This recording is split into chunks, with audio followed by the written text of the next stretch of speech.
All right. Okay, so we I are am definitely, ready, sir. that's good. We are online. How are you? I am well. How are you? Very good, very good. Nice to meet you. Nice to meet you. This is, Yeah, our first time to get to know each other a little bit, and yeah, I just was, sent some information a little bit about you, very, very little. I'm yeah. really going on just a trust, really, just a trust that someone in my space has thought that you were someone that I should speak to. They said that you know they kind of gave the impression that you were someone very noble, someone Wow, very noble. So wow. so I thought, wow, I would really love to I really enjoy to speak with nobility. I Oh, really love to speak with nobility, and I wanted to find out a little bit about your lineage, maybe. If so I could understand, if I could understand what kingdom you came from, this would so be I came great, because from. then I think we would maybe we would be able to connect. Let me make up something quickly. Let me make up something quickly. So, well, I came from Israel, from the north, a small city. That was my kingdom.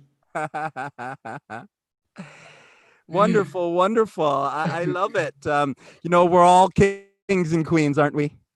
Yeah, exactly. In our own universe. In our own universe, we're all kings and queens, and we all need to step into our kingdom, our queendom, Exactly. Yeah, right? yeah. We need I to. agree. I like it. Very nice. So that was Dustin that told you, yes? I cannot remember. Someone did reach out and Oh, said that I should speak with you, and so I was intrigued. Okay, I'm very open to have conversation, and I am always about growing. I'm always about learning. I'm always about interacting. I'm about intention. yeah. I'm Wow. about intention. And so, if we're going to have a progressive conversation, an intentional conversation, we're booking a time together, we're making the time for each other, and Yeah. we're sharing um, the universal force, the living energy, the Yeah. love, the Hmm. balance, the harmony, Yeah. natural health, natural Wow. well-being, Yeah. change. Very nice. So what are you doing? Tell me about you. Well, I guess now I am, trying my best to expand as much as I can. I'm Okay. just coming off of quarantine. All of us are, I think. But Yeah. for me, it's been like just, it's actually been a wonderful time.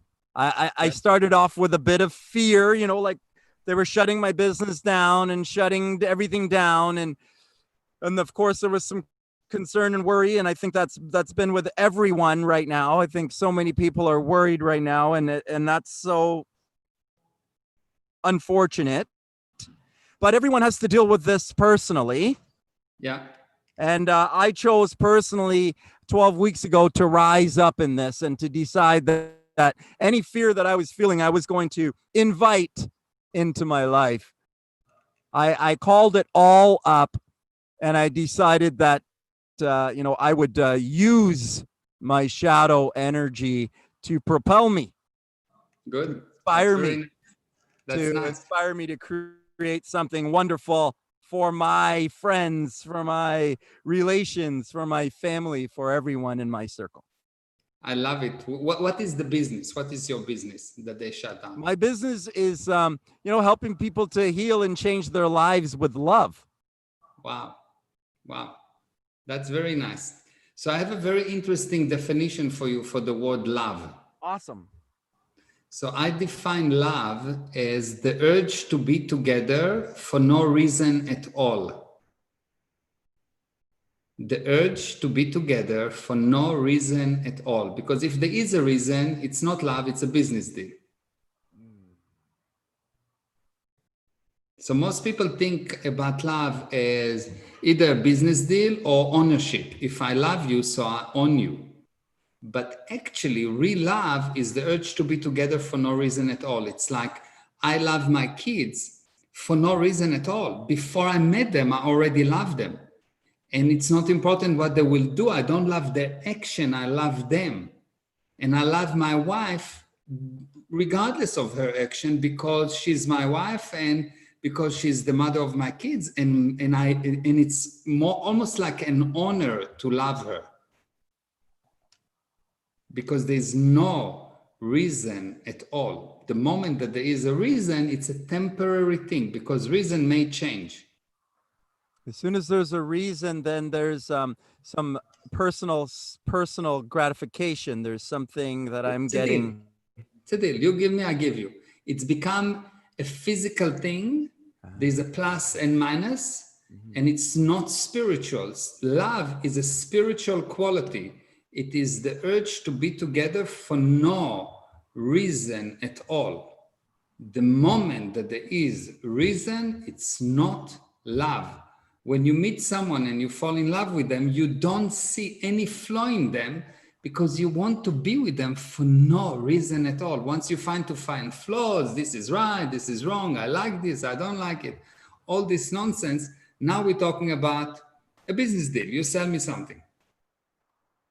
I love it. I love that, and I would add to it that this is a wonderful definition. I very much like it, and I would add to it by saying it. Love is also a frequency of vibration and expansion and alignment with that. Now, frequency is a physical thing. Frequency exists only in the physical universe. Frequency has nothing to do with spirituality because the spirit is not physical and frequency is physical. What does the word frequency mean? The word frequency means repeat of particles within a second. So frequency is the repeat of a wave within number of seconds. Yes. So it's a physical thing. It has a beginning, middle, and an end. So frequency has nothing, zero, to do with spirituality. That's an interesting point. Interesting observation, but I would challenge it with a natural law. What's the natural law? I would challenge it with a natural law, and the natural law is that there are three planes. There are three planes of energy and frequency, and the first plane is the physical, and the second plane is the mental, and the third plane is the spiritual. Let's define the word energy first. What does it mean, energy? Can you define it? How do you measure energy? Definition of energy. How do you measure energy?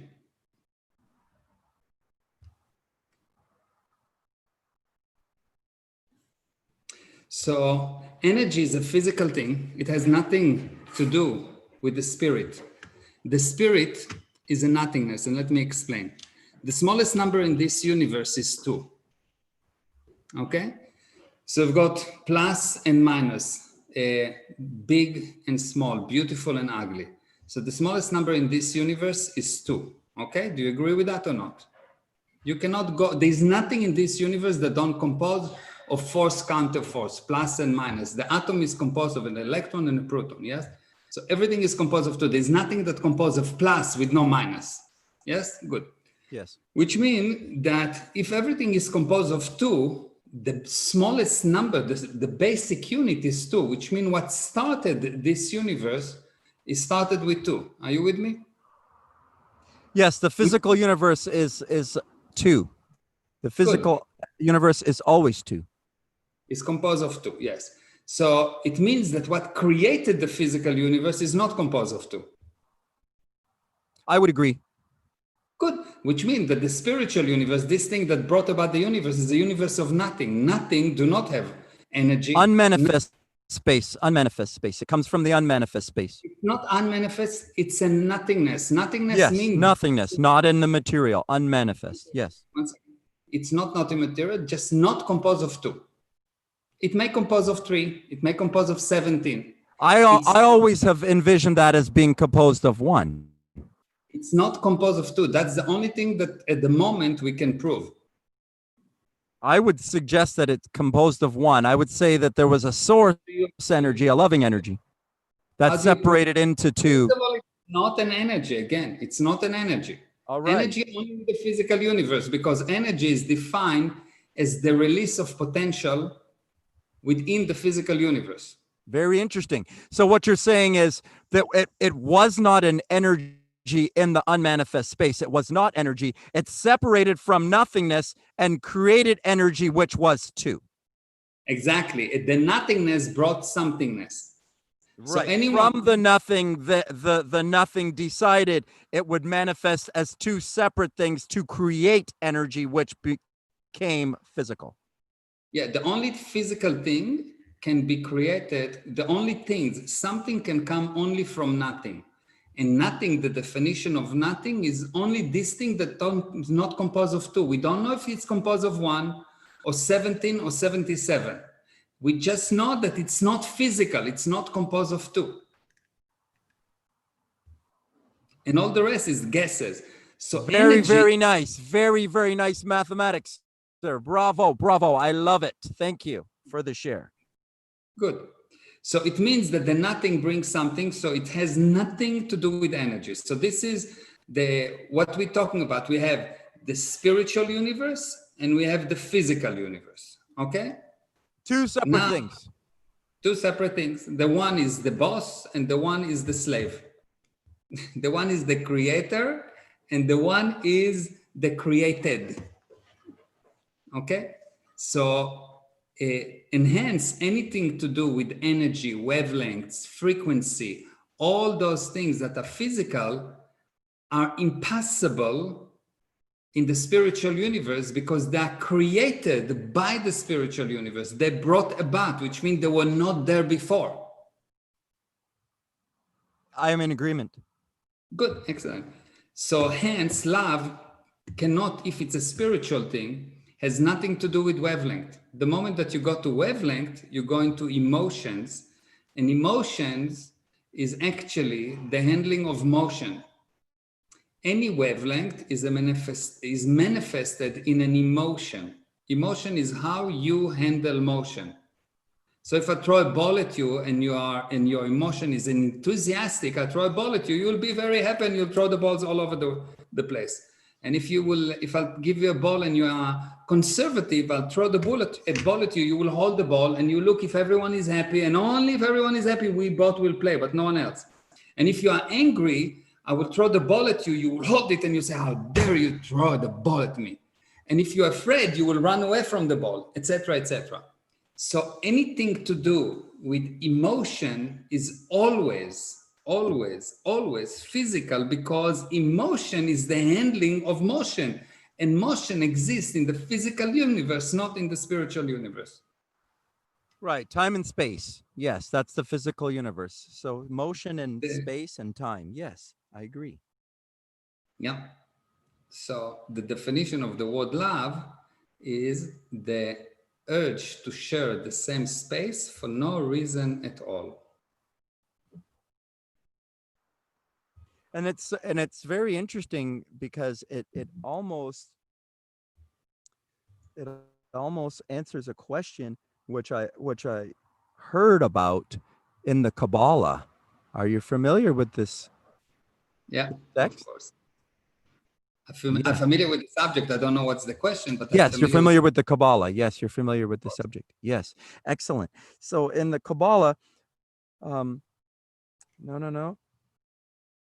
they talk about the reason for life. They talk about the reason for life, and they talk about the reason for life being to create a creature and to bring that creature to impossible delight. Have you heard that before? To create something that you love, the purpose of life is to create something that you love. And let's define what is love. Right. What is life? What is life? Because the purpose of life, what is life? Because if we didn't define the word life, although it seems that everyone will know it, it is the same. Like if I will say chaka chuka and you will say baba booba, and we don't speak the same language, although we call the same word, but we don't have the same picture. Very important to have the same concepts and the same starting points. Absolutely. A foundational concept, life. Would you please define? Well, life for me is the constant change that create constant change. It's one moment unfolding after the other. It's constant. Yeah, so for as long as there is Constantly a change, choice, conscious choice. Yes. yeah. One choice after another choice after another choice, always a different choice, always changing, constant change. Life is constant change, not necessarily choice, because I can push you without choice, but you're still alive. You are more alive than someone that don't move. I don't know if you notice, people that die don't move.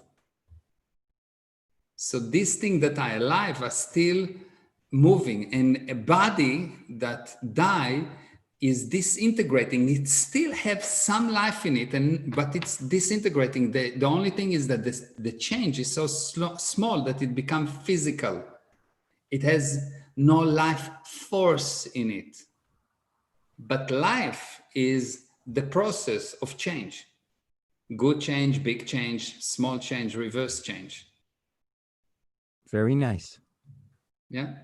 Yes. So the answer for anything is actually by proper definition of the terms.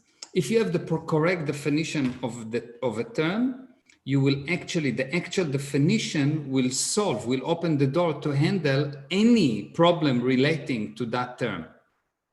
A proper definition of the term will open the door to handle any problem related or any issues or anything related to that term. Excellent. Yes. Yeah.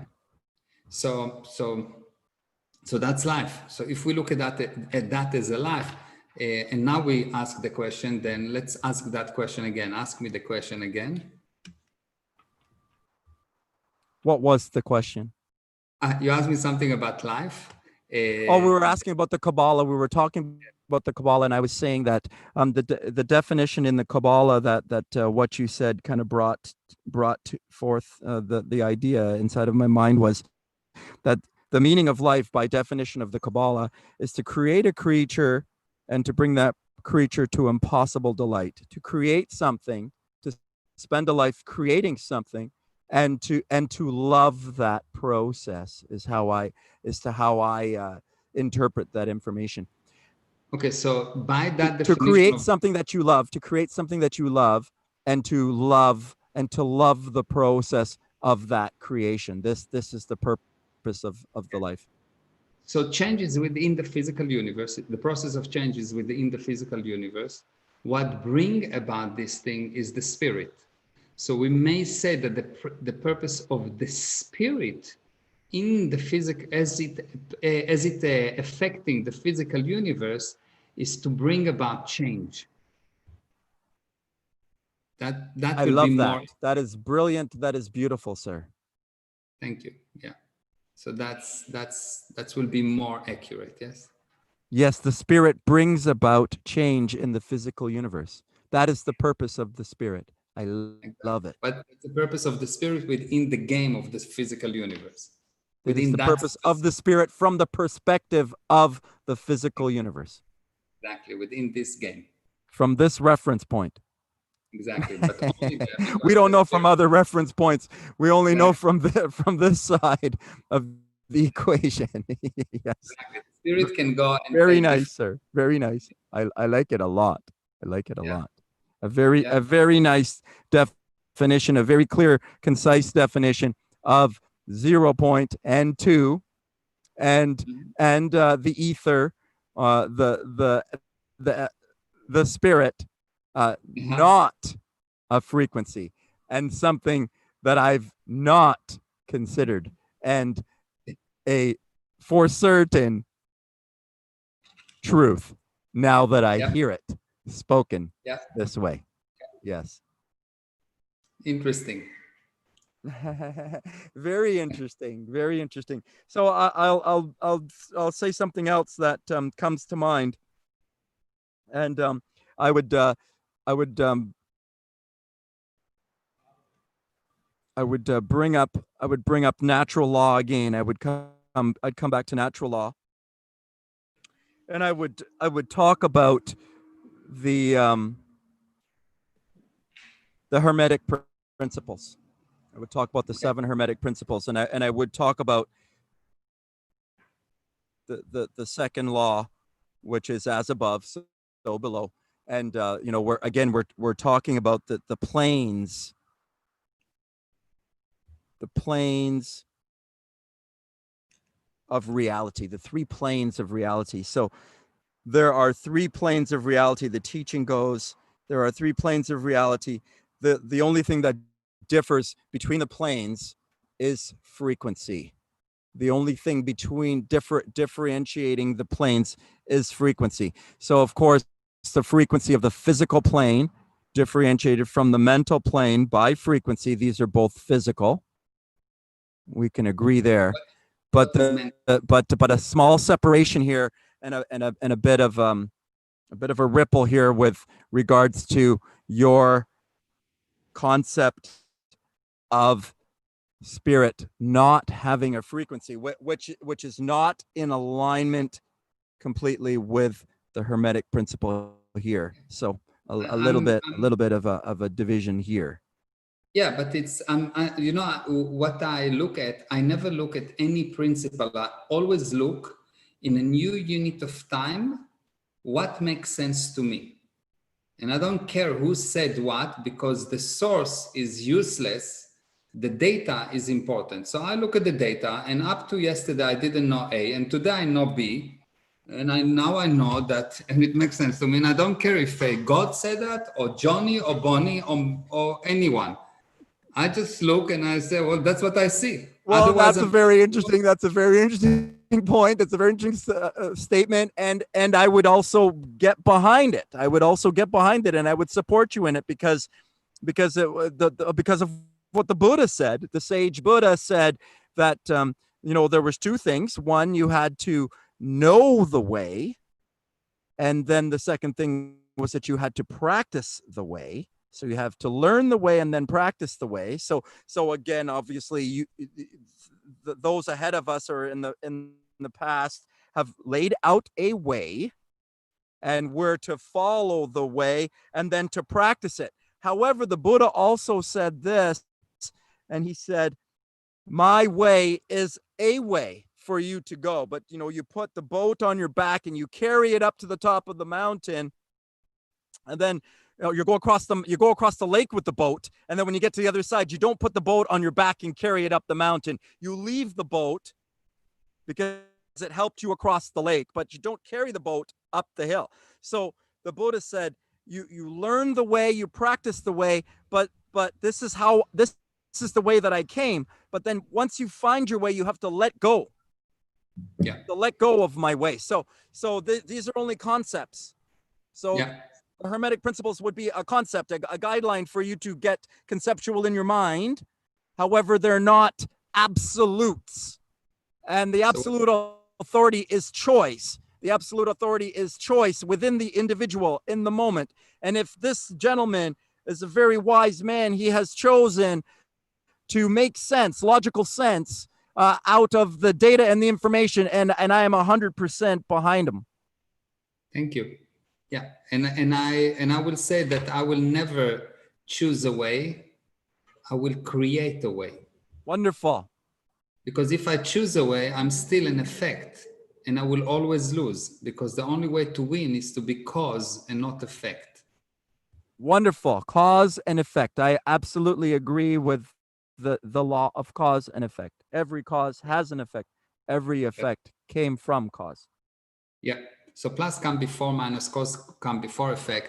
So the rod, the fact that there is a rod to choose from, it means that before that there was something bigger than the rod. Because the rod makes you an effect, yes? The way is an effect. Of course, the rod makes you an effect. The fact that you now need to choose between a chair or Walking the path. or walking is now you are an effect because you have only 2. You have to choose between two. The right way will be to create something from nothing. So for as long as you are choosing, you are actually going down, because once you chose, you are in a jail called the road. You're in a jail that called the road now because you're already on the road. And this is what happened to 50,000 people.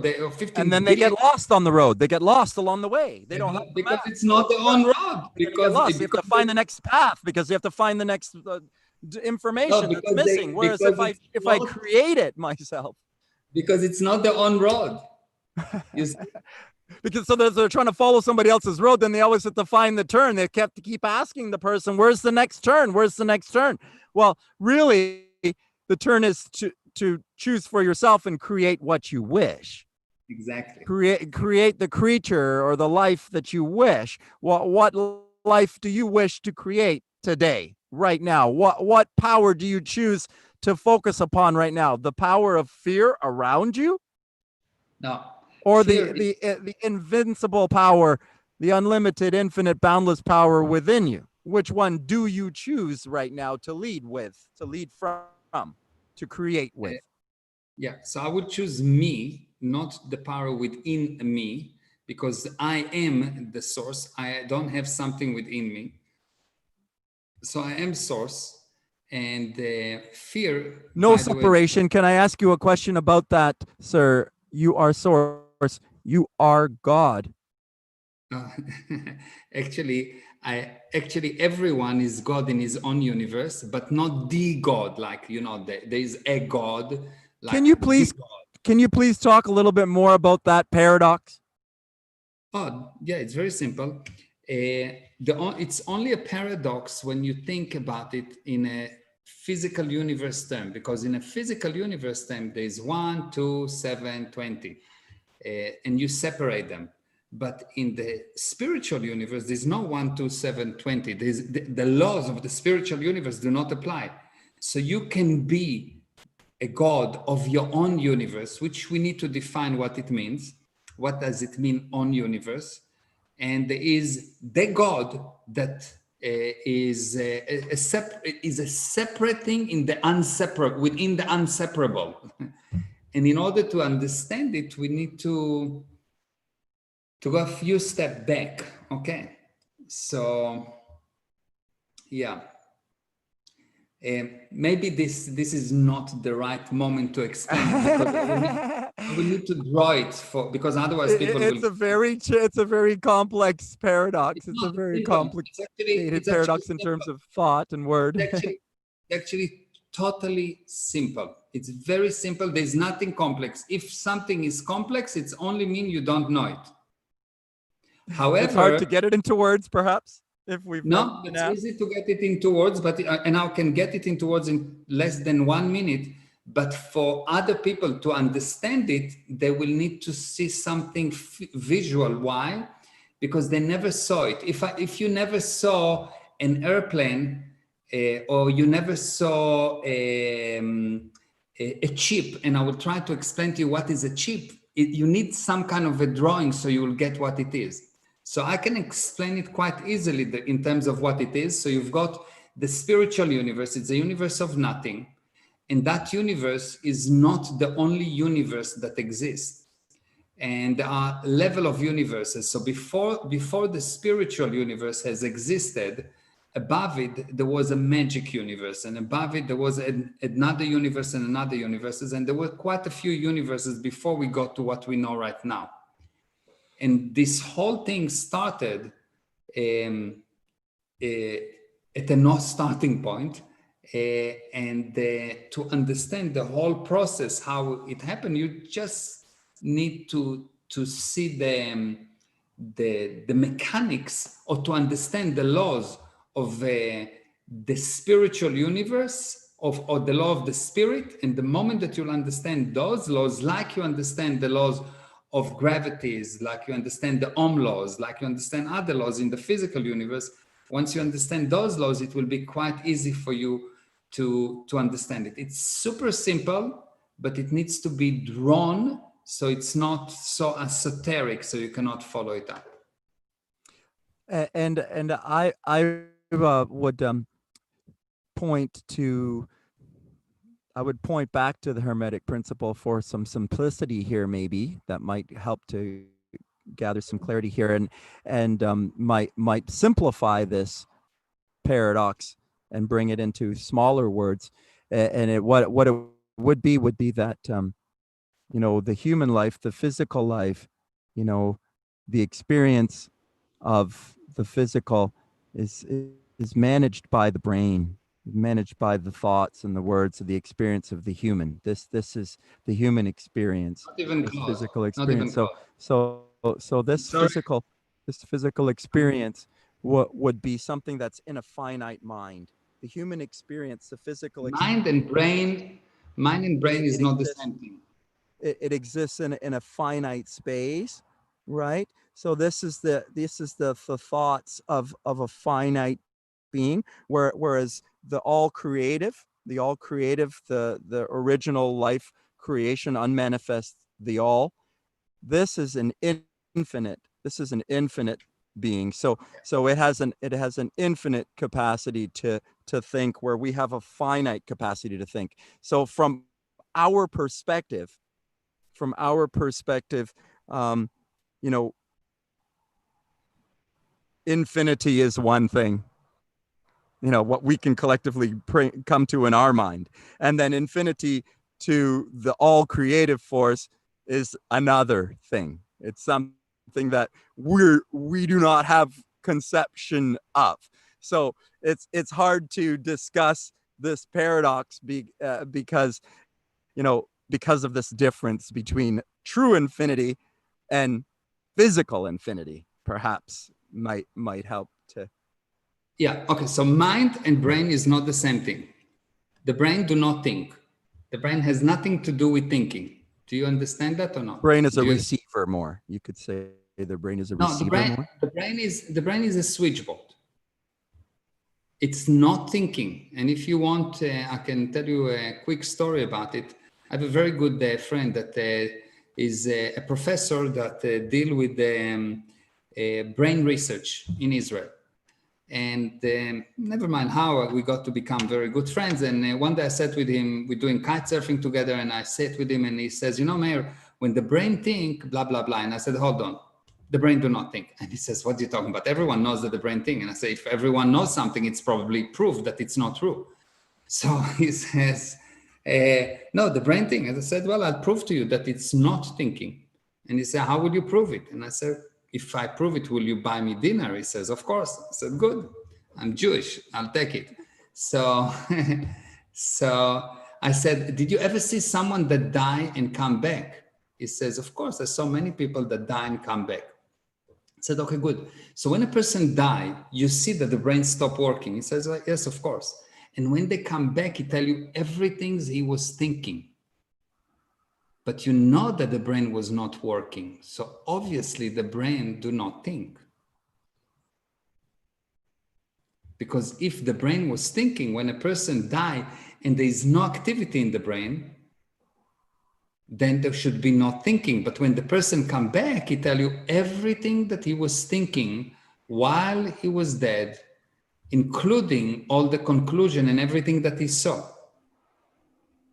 So the brain do not think. Good. So then what is the mind? Because you use the word mind. What does it mean, mind? Well, how would you define the mind? How would I define mind? Yeah. Define mind as a collection of all thoughts and experiences of the human being. Collection of all the human being's thoughts and experiences. That's very nice. Yeah, it's very nice. The mind, I would say, is a collection of pictures. Everything that you see or sense get registered in the mind, but not everything you thought. Thoughts is actually a substitute for action. When you look into your past, you take your past and you manipulate the pictures from the past. You think. Thinking is the manipulation of the past, which means you take something that it's a lie and you make it into a bigger lie. Why is it a lie? Because the past has nothing to do with now in terms of truth, because it can never be the same. You're never in the same condition.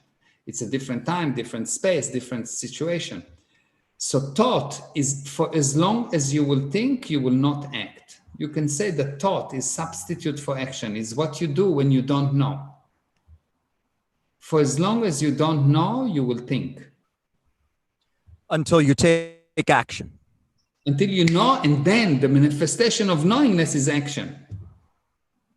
You start to bring it into action. The thought becomes action. No, it begins as thought, but everything in physical begins as thought. It's stop as thought.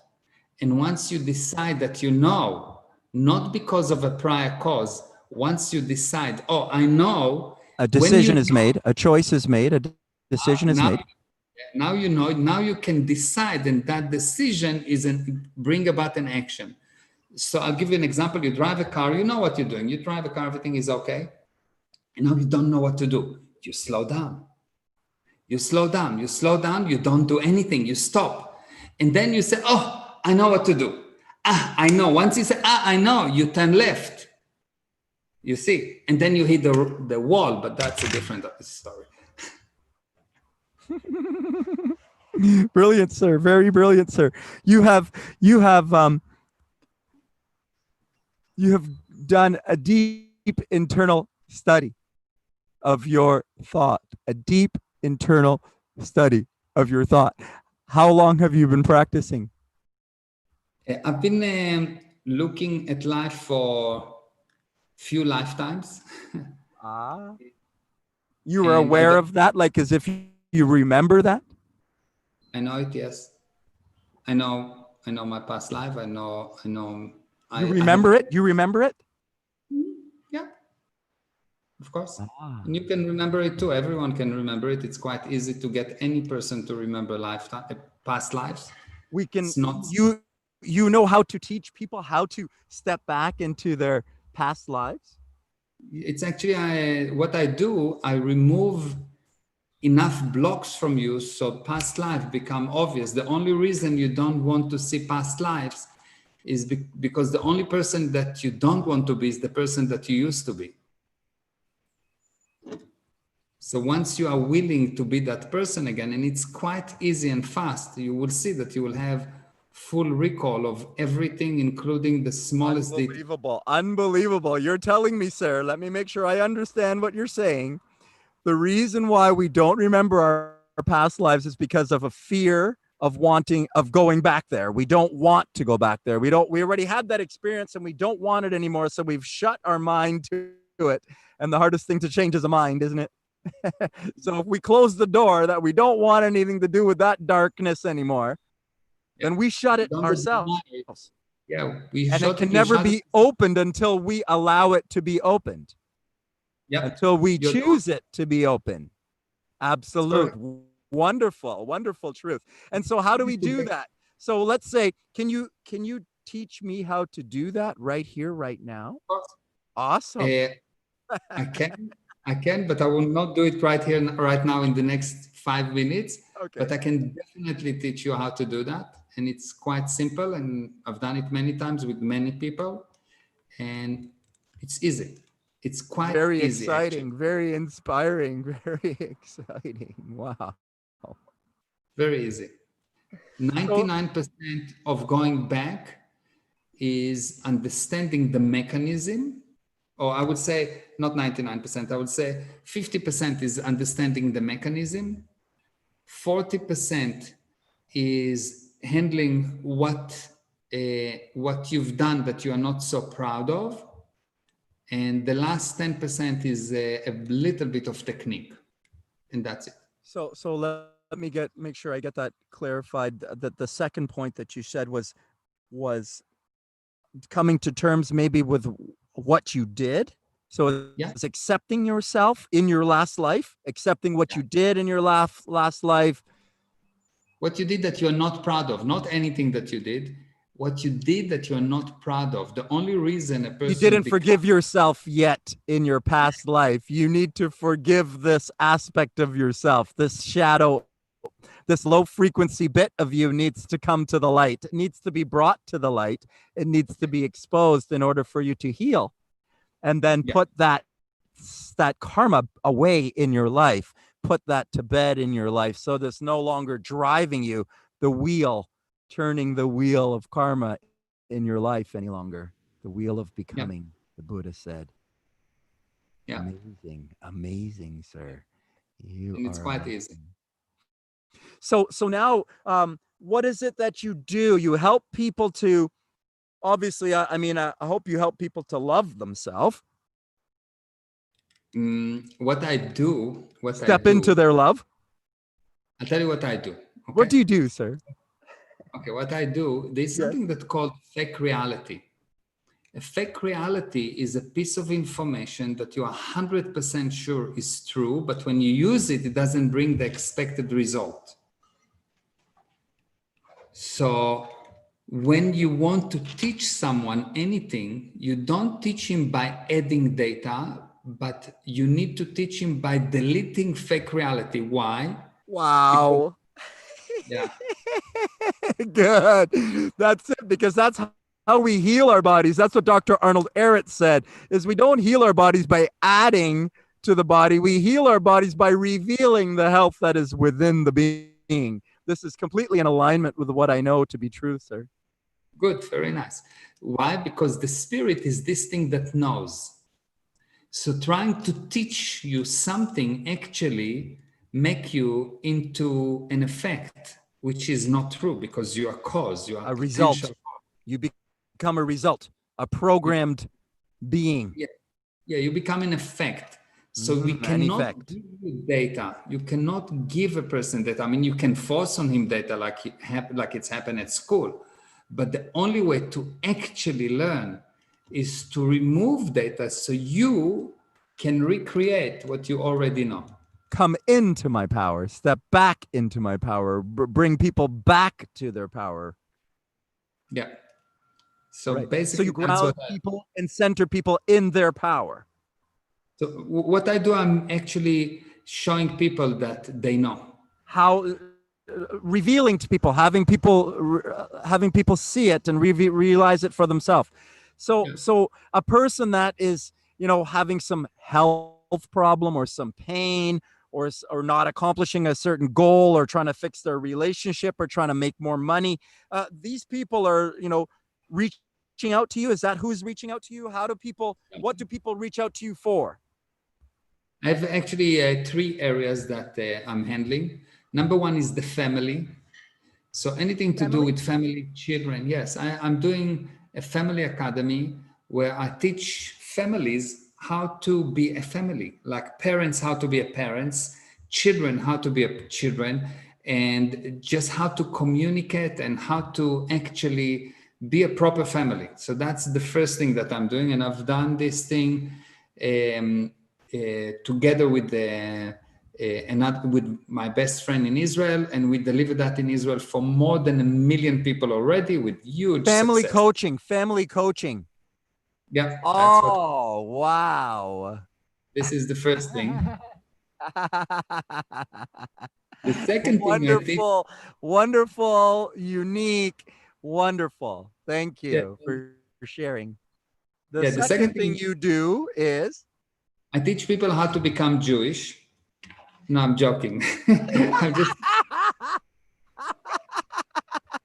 And he tells jokes too. I teach people how to make money because God, step into your abundance. Yes, claim it. Yeah, because you cannot be spiritual while you are hungry. So you have to learn how to actually create money, and a lot. And the third thing I'm teaching people is once they have money, once they actually know how to manage the physical universe and to have money, I teach them how to become actually themselves, how to know. And basically I'm teaching them that they are the source of all the knowledge that they will ever have. And I show them how to actually realize that they are. Because once you realize that you are, you simply know. You don't need to learn anything. You simply know. And this is the biggest magic in the universe. You see people that all of a sudden know a whole subject without learning it. So that's the three things that I'm doing. And if anyone listening to me or listening to us, what I suggest is that you'll follow me on Meir Ezra Official on Instagram, or go to meirezra.com and you can find the different, the free webinars that I'm doing, the paid seminars, there are all these videos, there's all kind of things. And just maybe for a second, I see there are many people on the chat here that we didn't even say hi to. So let me say. Oh no! Wow. Yes. So Let's make sure we answer anybody's questions on any chats. Yes, Swapna and Pedro. Hi. Yes, Pedro, and come before the beginning. Yes, and we've got Gilly. Hi, Gilly, and Amit, and a Facebook user.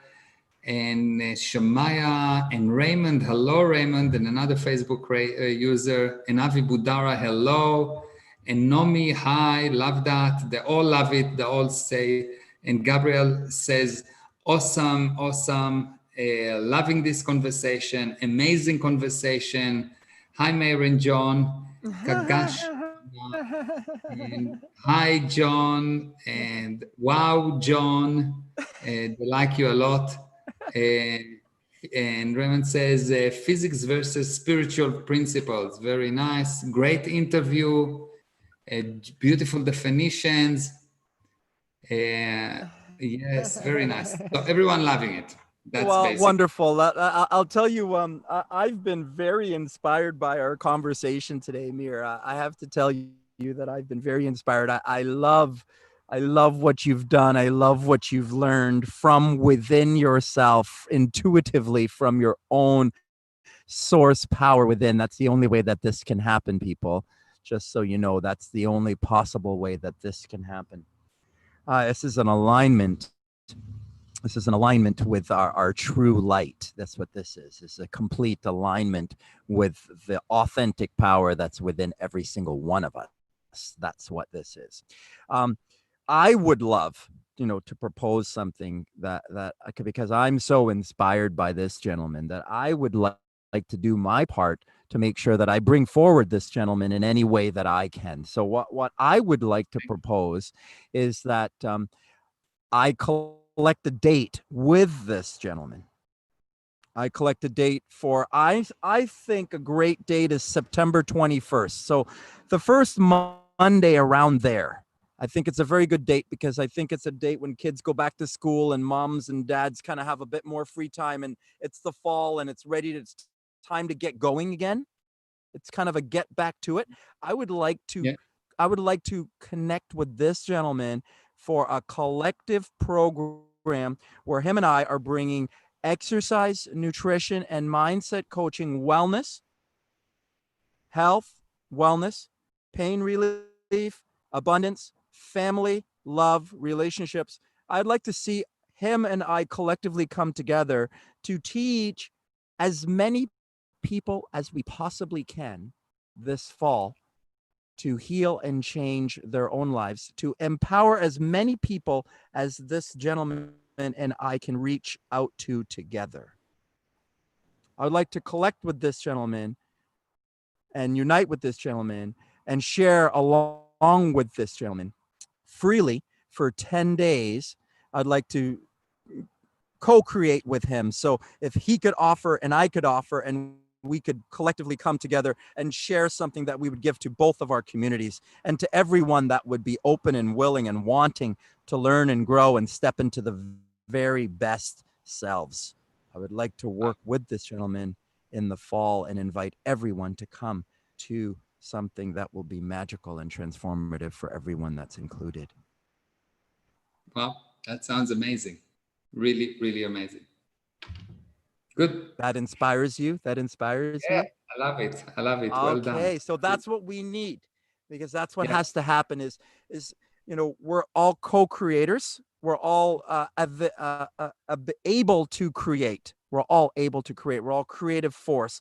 So if the creative force within this very magical gentleman is inspired by my thought, this creative thought inside of me is wanting to interact and create with this man and collect upon this date around September 21st, the first Monday, thereabouts. We'd have to get into the day timer and planner and whatnot.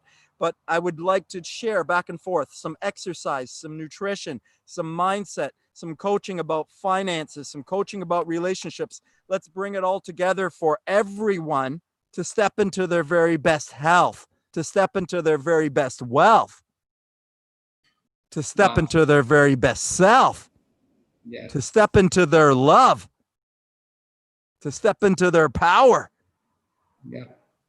to step into their light. I want to be guided with this man. I want to be in union and alignment with this man and what he's doing and saying this fall. And I want to bring this man forward to everyone that wants to learn and grow from him. Thank you. Thank you.